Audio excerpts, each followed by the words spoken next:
Subscribe to our YouTube channel and don't forget to press the bell icon to get all the latest updates. Hello and welcome. I'm Barkha Dutt. You're with the Mojo Story.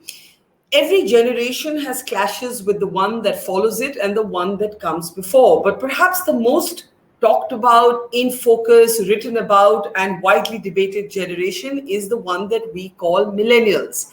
Let's bring up our special focus today as we look at India's millennials. We are looking at the aspirations and anxieties of millions of young Indians. There is, in fact, a new book out that is specifically exploring the varied attitudes of this generation to everything from politics to sex and sexuality, as also how COVID has impacted, in particular, this generation of millennials. Remember, this is a very large number of young Indians that we're talking about. An estimated 440 million Indians fall into this bracket that we call millennials. And we're also looking at their anxieties given the economic impact of COVID, as well as the economic uncertainty, and how this might have impacted the attitudes of this particular generation.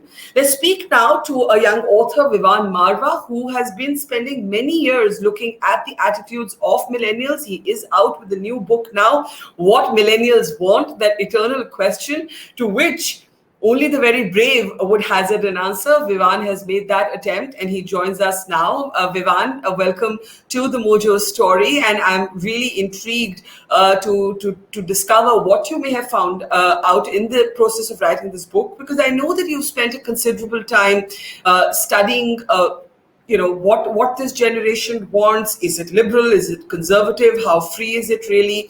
And one of the things that your book, in fact, argues is that while millennials may not be a monolith, the one thing that seems to unite Indian millennials is the economic uncertainty. Talk a little bit about that. Is that COVID specific, or was it even before the pandemic? Well, thanks for having me on, Barkha. And this is a really important topic because India's youth is India's future. India's millennials and its young population was called a demographic dividend. And the entire thesis was that as India's youth get jobs, as they make more money, they consume goods and services, and in turn, they become nation builders that contributes to India becoming a middle income and then a high income country. Now, as you said, COVID has impacted India's youth considerably. But it's not like Indian millennials and Indian youth were doing very well before coronavirus. In 2019, in January, if you remember the business standards story that broke on the NSSO leaked data, that we had 45-year high unemployment in India at the time. And this data set became a huge source of controversy. But I already saw that a year ahead when I was out in small towns across, Madhya Pradesh, Uttar Pradesh, Rajasthan, Kerala, Karnataka, where I just saw unemployed young men and women everywhere. I would go and talk to young men and women and I'd ask them, well, what are you guys doing? Are you working? Are you studying? And I met so many people who had advanced degrees, who had multiple degrees, but they didn't have jobs. And we're in the situation that before coronavirus, the country wasn't creating enough jobs. There's a figure that almost 1 million Indians enter the workforce every month. And we're not creating nearly enough those many jobs to absorb just the people who are entering right now, much less for the folks who are going to be entering in the future. And now that's before COVID-19. Now, during COVID-19, we saw stories of bank managers, of MBAs, of engineers with advanced degrees digging ditches in villages as part of Manrega. And people who had the few stable jobs that were available were now digging ditches for manual labor. And the economy has just been set back 10 years. And I don't know how much longer it's going to take to recover. So let me ask you this. On the one hand is this economic uncertainty. On the other hand, we have the famed millennial obsession with work-life balance. And I say Mhm. this because I clearly come from a generation before the millennial generation, and work consumes me, and it continues to consume me even at the age of 49 years old. But I find that with the millennials, it's very tough to convince them that work is central to identity. And on the one hand, you have this obsession with work-life balance. On the other hand, you have this economic uncertainty. This paradox, how has it shaped Indian millennials? Obviously, there will be a class stratification. Some people just have to work and cannot be subsidized by their families. Others don't. So, how has this uncertainty combined with the kind of work-life balance, at least among elite urban millennials, shaped the attitude to work? So, Barkha, there's a saying about India is that you can say one thing and it's true, and you can say the polar opposite, and that is also true. And that's because we live in an incredibly diverse country. So there's a lot of people in Delhi, in Mumbai, in Bangalore, in Hyderabad who have good private sector jobs, who work at technology companies or multinationals, and they crave work life balance. And those individuals are very similar to their millennial counterparts in the United States, in England, in Australia, in Singapore, and even in China. And so those people, like millennials around the world who are employed in these types of jobs, they want work-life balance, and corporations must take their needs into account while creating HR policies and hiring policies. But then there's this much But larger but group but of but, but, people. but there's a very severe generational clash on this issue. Mhm. Absolutely, and I know what you're going to in with woke culture And I'll come to all of that, but there is some sense among older people, and I know that they're dismissed as baby boomers or uncles or aunties, but that's actually, that's also a kind of broad stroke, right? And we must all Mhm. avoid broad strokes. But there is this generational clash, and I find it, among my peers who are in other professions, whether they're lawyers, whether they're bankers, whether they're journalists, any profession, and the complaint from my generation will be millennials are not ready to work as hard as we were. Can you hear me? I can. Go ahead. Okay, perfect. So, Barkha, I think this is in a lot of ways related to India's growth story. And if you look at my parents' generation, I think they're a few years older than you.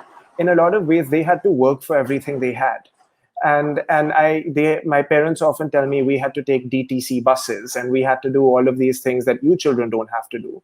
And so a lot of the millennials who you were talking about, who work in Gurgaon and who work in high tech city and who work in Whitefield, they are the children of these individuals who, in a lot of ways, have not had to worry about not having food or not having an air conditioned room to study in or having to take a DTC bus and being unsafe. So millennials do not, the people you were talking about have not had to worry about those concerns. So for them, their concerns are, well, how do I navigate a boss who is incredibly rude and misogynistic? Or how do I navigate a culture where I have to work 15 hours a day and I don't have time to work out or to take care of myself or to take care of my mental health? And so I understand exactly what you're saying. But as India becomes a richer country and a lot of people move out of that need where they're just looking for basic necessities, they are ultimately going to optimize on their lives and So move towards if it better isn't spaces. work, so if it isn't work that defines urban millennials, and because let's be clear that the kind of thing that we're talking about comes from privilege, and families who are willing to subsidize their kids, if identity is not defined by work in this generation, what is it defined by? Well, Barkha, most of my research has focused on small town India, and I stayed very far away from Delhi, from Gurgaon, from Mumbai, and even from some of the better parts of Bangalore. I am more. I believe that the big story that we're missing out on are those who don't have any work, and those in small town India who do not women who do not have a safe way to commute to the few work opportunities that are available. And I understand that there are concerns that urban millennials have with work culture and with creating safe workspaces. It's just not appropriate for me to comment on those because it's not where I've done majority of my research or my interviews. Okay, I would like you to talk about the intersection of this economic uncertainty and what's that doing in shaping political attitudes. Because I know that some of your earlier work found that the voting preferences of millennials had nothing to do with preferring someone their own age. So, for example, millennials, and the data now bears this out, overwhelmingly preferred Narendra Modi to Rahul Gandhi. So, there wasn't an age filter in their political choices. But now, with this economic uncertainty, faced with no certain job prospects, has this influenced their political preferences, or has the absence of an effective opposition kept their political preferences pretty much the same? Thanks for that question, because it has influenced their political preferences, but in the opposite, in the counterintuitive manner. Because, like I said, in 2019, 5 years of the Modi government, India had its highest ever youth unemployment, 45-year high youth unemployment. In any other country, the incumbent government, which is responsible for those conditions, gets punished. In India, what happened, and I saw this in my interviews, every young voter I was talking to in a Hindi state was telling me they were going to be re-electing the prime minister, which in a lot of ways is completely counterintuitive to what happens in other countries where those responsible for creating these conditions gets thrown out. But the deeper analysis over here is that Indian millennials are in the state of anxiety. They're in a state of complete uncertainty and instability because there are no jobs. Now, combined with the fact that there's no strong opposition in India, the leader who promises them some level of stability, that if you are someone from a majority community, I have your back. I am going to be your guardian. If you remember, Barkha, every BJP leader on Twitter in 2019 had changed their handle to Chaukidar. Chaukidar Sushma Swaraj, Chaukidar Amit Shah, Chaukidar Narendra Modi. These people weren't just Chaukidars against Pakistan and Balakot, but they were going to be protecting you and keeping you safe from enemies, foreign and domestic. And so, what the message was that we understand that there's instability in your life, and we are the ones who are going to provide you some stability. We are the ones who are going to provide you with a little bit of a safe environment. And do you find that that remains the case even after COVID or through COVID? Absolutely. If you look at the opinion polls, which I have a lot of problems with the way they're conducted, I mean, they show 65, 70% support, but I also have done some field work. I did some field work last year, not after the second wave though. And I was talking to young people, and they've sort of all absolved Modi and the government of coronavirus, because at the end of the day, it is a global pandemic. It's affected every government around the world, whether it's liberal, whether it's conservative, whether it's nationalist or not. And in India, there's sort of this acceptance that the government is not to blame, we are to blame for what happened. Now, the caveat is that's before the second wave, so I don't know how things have changed after that. But the economy is not doing much better, so it's going to be interesting to see what the next 6 months look like. But it's your hunch that there won't be a political cost among these, millions of young people. Let's say, in contrast to the United States of America, where despite how down Biden is right now, Trump basically lost only because of COVID. Absolutely. And in the United States, they convinced the population that the president, in an incredibly federal country where governors, mayors, and city councils have a lot of power, was somehow responsible for the entire management of the pandemic. And in a lot of ways, the White House is responsible. But in India, the Prime Minister's office has even more power. And we saw that in March 2020, when the entire country was shut down on a moment's notice. We saw the migrants, we saw how there was just nothing. You could not leave your house. And there's somehow the opposite reaction over here, that no, the government is not to blame. We are to blame. We are the people who are going to correct our behavior. And that's something very interesting, which goes beyond just millennials, because every section of the population, in some way or the other, feels this way. So it's not a youth-centric issue, but the millennials and young people are disproportionately impacted. Yeah, you do find that young people and millennials continue to endorse their idea of alpha maleness in leadership. Absolutely. You go and talk, including women, including young women, and you go and talk to, the people I've spoken to in small town India. I was doing interviews in Indore right before the 2019 elections, and they were telling me Modi ji ka, 56 in chest, and he's the person who's going to keep us safe. And then they were talking about Rahul Gandhi, who's the opposition leader, as a pappu, as a lightweight, as someone who doesn't really know what they're doing. Modi, I write this in my book, he's not somebody who speaks about aspiration, but he wears aspiration. He embodies aspiration. He's somebody who rose up, according to his story, as the son of a tea seller and has now made it to the Prime Minister's office. He's someone who does not speak good English. And that is an incredible asset to his rise and to his journey, because most young Indians are not native English speakers. But the elite of this country, traditionally, and particularly during the UPA years, were English-speaking, Western-educated dynasts. And they had very little connect with the country they were governing. And then Modi comes onto the scene, and Yogi Adityanath comes onto the scene. And these are people who've risen up from, the absolute grassroots of politics. And in their appeal and in their personalities lies their political appeal. But can I ask you, I think it's quite well established now that young people do not see Mr. Gandhi as a kind of preferred political option in any significant way. But what about the self-made aspirational story of other leaders? So, for example, there was an Arvind Kejriwal who also was a kind of middle-class aspirational story, right? He was an IIT boy, middle-class family, self-made, launched a movement against corruption, goes on to become the chief minister, now has expansionist ambitions. There's a Mamta Banerjee, self-made, not a dynast. So I mean, these are the two people I can think of off the bat who are not dynasts and who are self-made.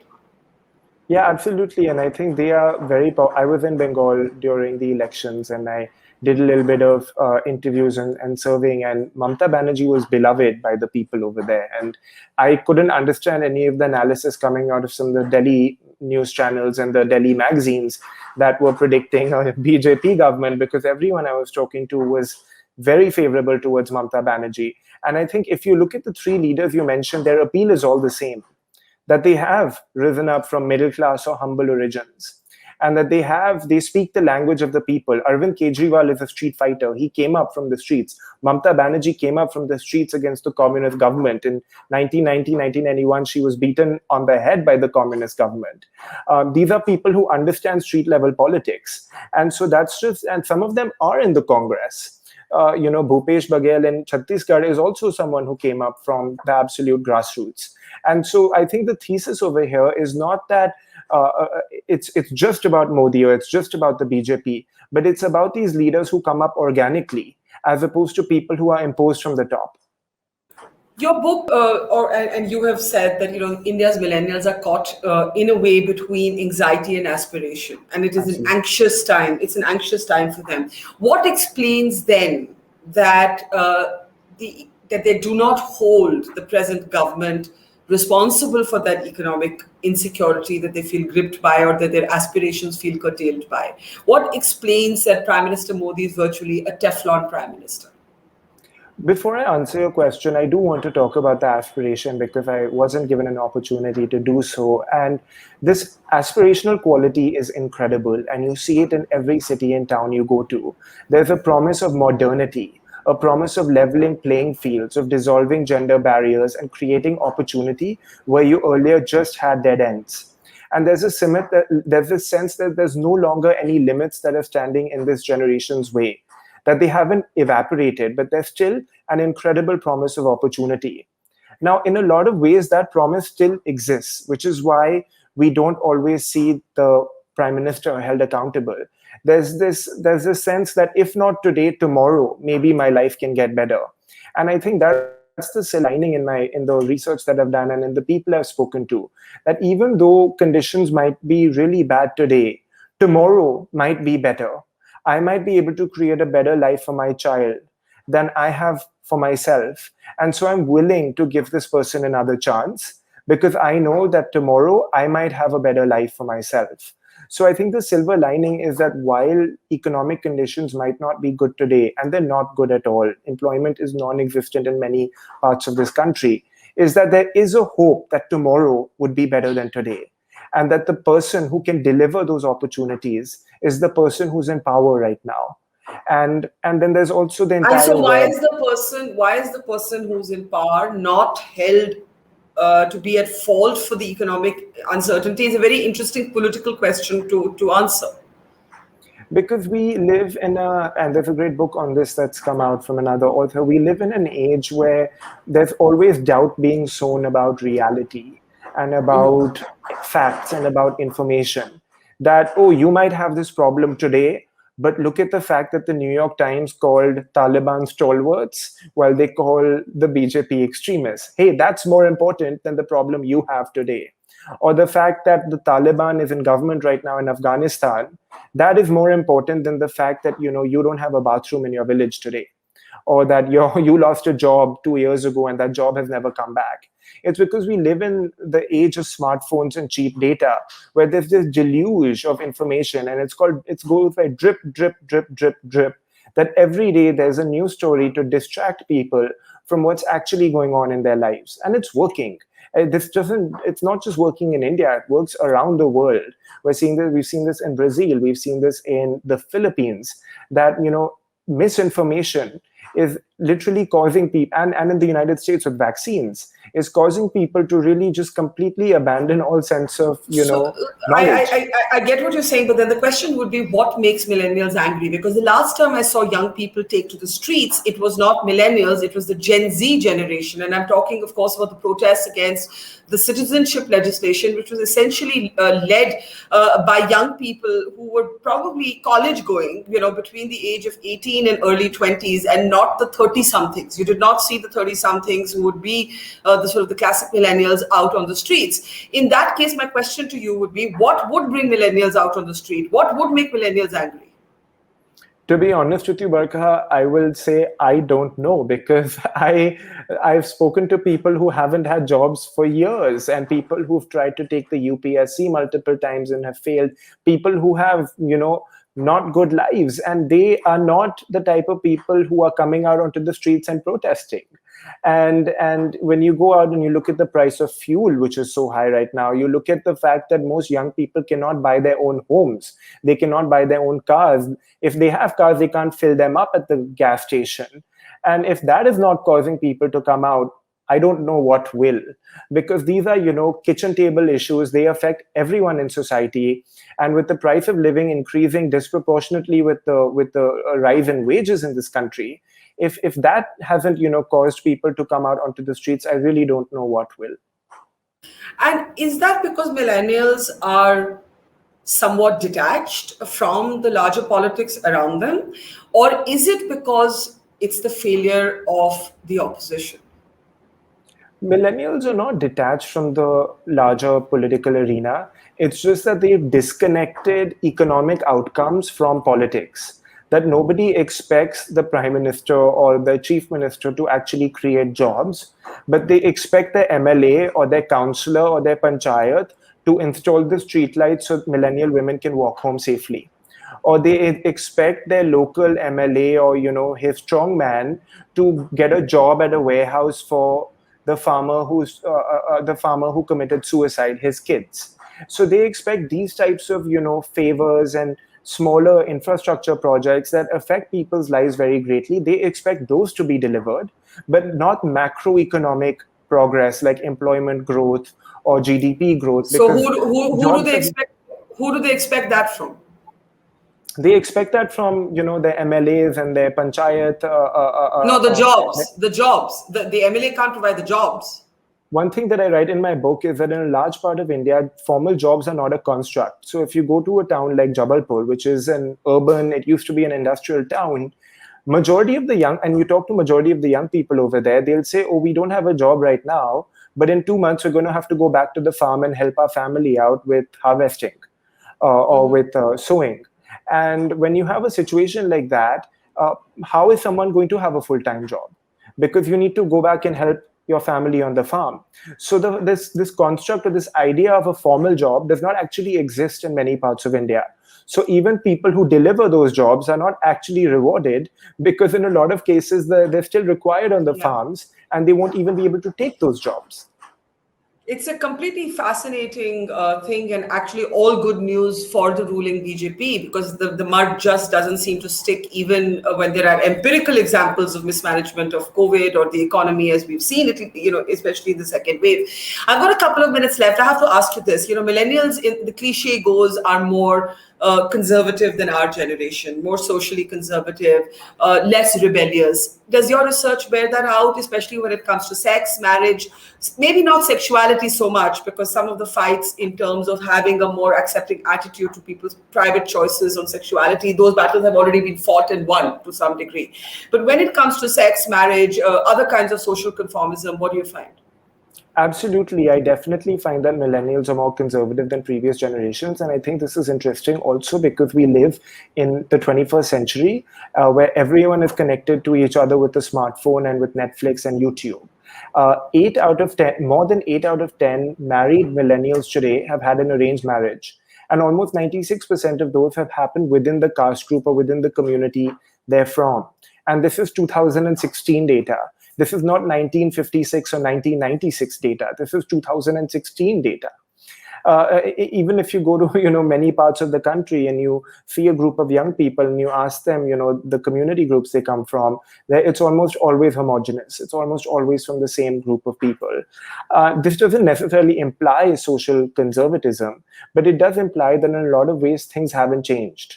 And the reason I find that interesting is because Bollywood tells us a different story. Social media tells us a different story. The internet expects us to hear a different story, but that actually doesn't really exist. Now, there's many different reasons for it, but I think just on its own, it's a fascinating feature that I picked up, wherever I went. Not just in, What did young people say when you asked them? well, one of my interviews, I was in Cochin. I was at the law college in Cochin, and I was talking to a young Congress activist, and he's a Christian. And I asked him, he was, talking to me about liberalism and all of these great ideas. And I asked him, so, are you going to get married soon? He said, yeah, I'm going to have an arranged marriage, and my parents are going to find me a good Christian girl. And I just found that very interesting because this is someone who is becoming a lawyer. He's talking a lot about many of these liberal And ideas there's and what. like no embarrassment about it, right? Like when I was 18, if I spoke like this, like I would be considered like completely infra-dig in my social circle. I recognize Exactly. that my social circle, is a very minute, small privileged social circle. I'm saying even within that small privileged social circle, I find younger people much less willing to take to question institutions. Exactly. And that's the most fascinating feature of this generation, that we see films about revolution and rebellion and activism, but when you go and talk to majority of this generation, it's not something that actually exists I on mean, the like ground. basically, like Bella Ciao is only a good song and not actually a sort of. There's no It's partisans on catchy. the ground. Exactly. Exactly. Yeah, yeah.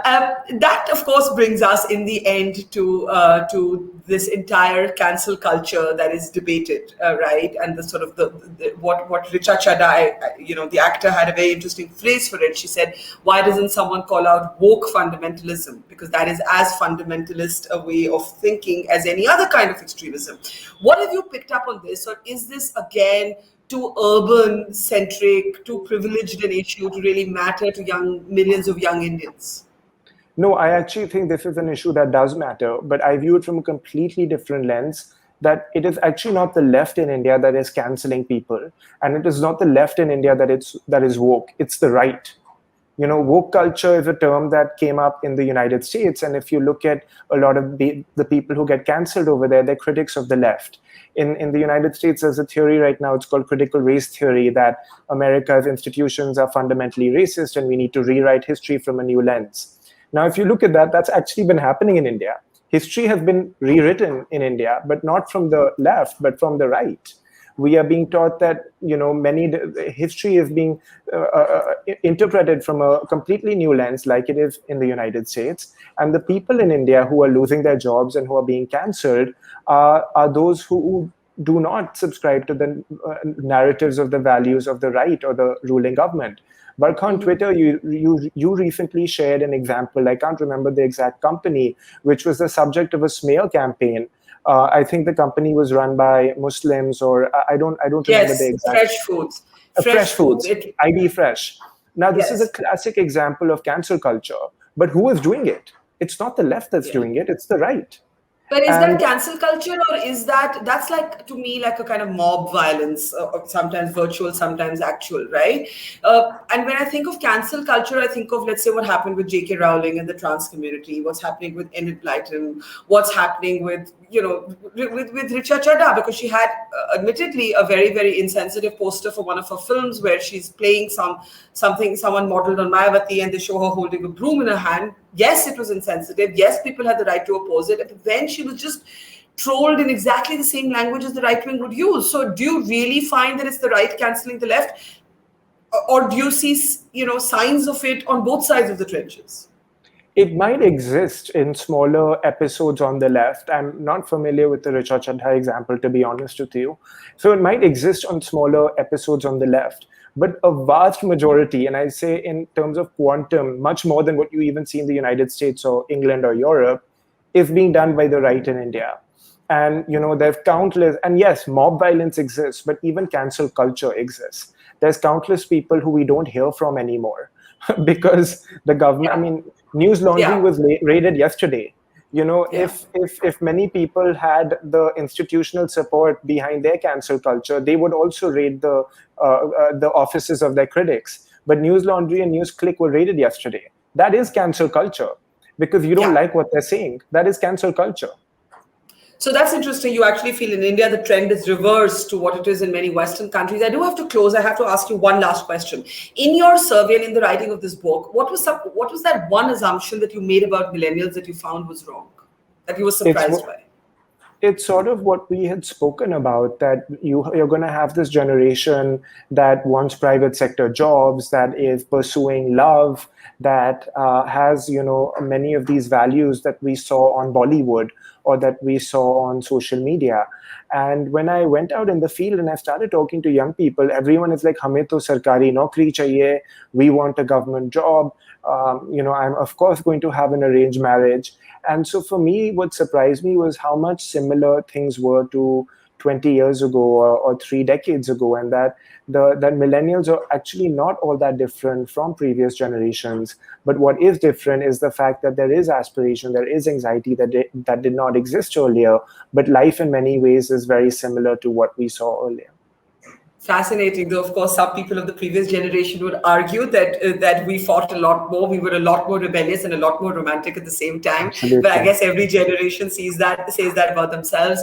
Vivan Marwaha's new book, What Millennials Want, you cannot afford to ignore what 440 million Indians are thinking. So do pick up your copy. Thanks, Vivan. Take care and see you soon.